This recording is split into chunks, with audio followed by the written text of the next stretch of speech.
Hello,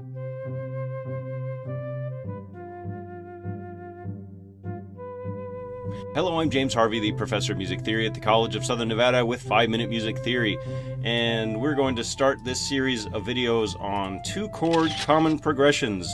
I already have my grand staff written here, and we're going to start by writing a 2-chord progression from a tonic to a subdominant, both in root position. So here's how we would approach this. I'm going to write these all as half notes. Now I'm going to do the bass line first because the bass line is really determined by the harmony and the inversion. Both of these are in root position. I could have gone up to this F like I chose, or I could have gone down to the F.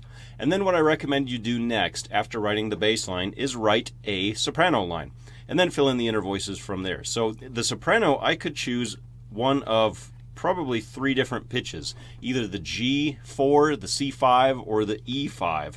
Any of those are going to be decent in this setting.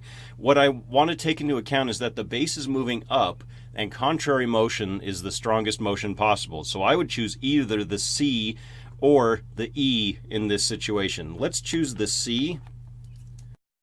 And the reason I say that is that's up on the top of the staff and we can come down to meet that F, not to meet it, but go towards that F. So we have our doubled root. Remember, these are both root positions, so they have to have doubled roots. So I need another F in this next chord. But remember the first step in the KISS rule, keeping it simple.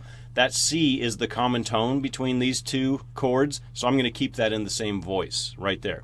So now all I have left is to write inner voices. I have to watch out for parallels, and I have to watch out for my spacing as well. This first chord is a C major, so I need a G or an E. So here are my options for the tenor voice. I can either write a G3 or I can write an E4. That E is pretty far above the staff, so we're going to keep it simple and write the G. That leaves us with E, and that works great. That's a really well-spaced chord at the beginning, that C major tonic. Now we're moving to an F major. We already have the root and the 5th. So what we need is another root and a 3rd. So we need an F and an A. So now here's how we decide where to go with this. So we have a G in the tenor voice. I could either go up to an A or I could go down to an F. You can be in the same spot. And the way we would do that, I'll show you. If we decide to go down to that F is we just make sure we have 2 stems on that note so we know that it belongs to 2 voices. So that one's not really clear cut, but the alto voice is very clear. We can either go to the F or nothing else. The A would be kind of weird. That would be a large leap. So it's a clear choice to go to the F in the alto voice.